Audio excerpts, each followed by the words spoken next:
Plato Plato প্রাচীন Greek ভাষায় প্লাতন, খ্রিস্টপূর্ব 427 থেকে খ্রিস্টপূর্ব 347, বিশ্ববিখ্যাত গ্রিক দার্শনিক।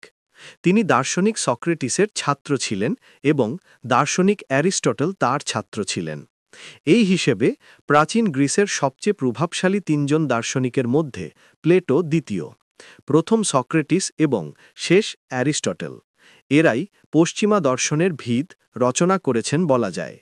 প্লেটো একাধারে গণিতজ্ঞ এবং দার্শনিক ভাষ্যের রচয়িতা হিসেবে খ্যাত। তিনি পশ্চিমা বিশ্বে উচ্চ শিক্ষার প্রথম প্রতিষ্ঠান গড়ে তোলেন। এটি ছিল এথেন্সের একাডেমি। প্লেটো সক্রেটিসের অনুরক্ত ছাত্র ছিলেন। সক্রেটিসের অনৈতিক মৃত্যু তার জীবনে প্রগাঢ় প্রভাব ফেলেছে। শৈশব ও শিক্ষা।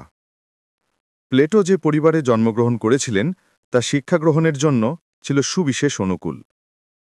এই সুযোগের সঠিক সদ্ব্যবহার করতে পেরেছিলেন প্লেটো। সমকালীন শিক্ষার সব রকম সুযোগ সুবিধাই তিনি গ্রহণ করতে পেরেছিলেন।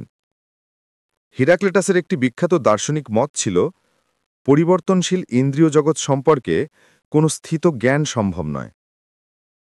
অ্যারিস্টটলের মতে এই দার্শনিক মতের সাথে প্লেটো বাল্যকালেই পরিচিত হয়েছিলেন।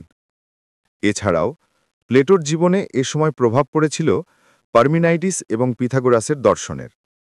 প্লেটো ও সক্রেটিস।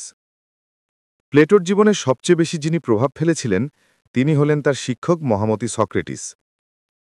তার জীবনে সক্রেটিসের প্রভাব অতি সুস্পষ্ট, কারণ সক্রেটিসের সব কথোপকথন প্লেটোই লিখে গেছেন। শৈশবকাল থেকেই প্লেটোর সাথে সক্রেটিসের পরিচয় ছিল।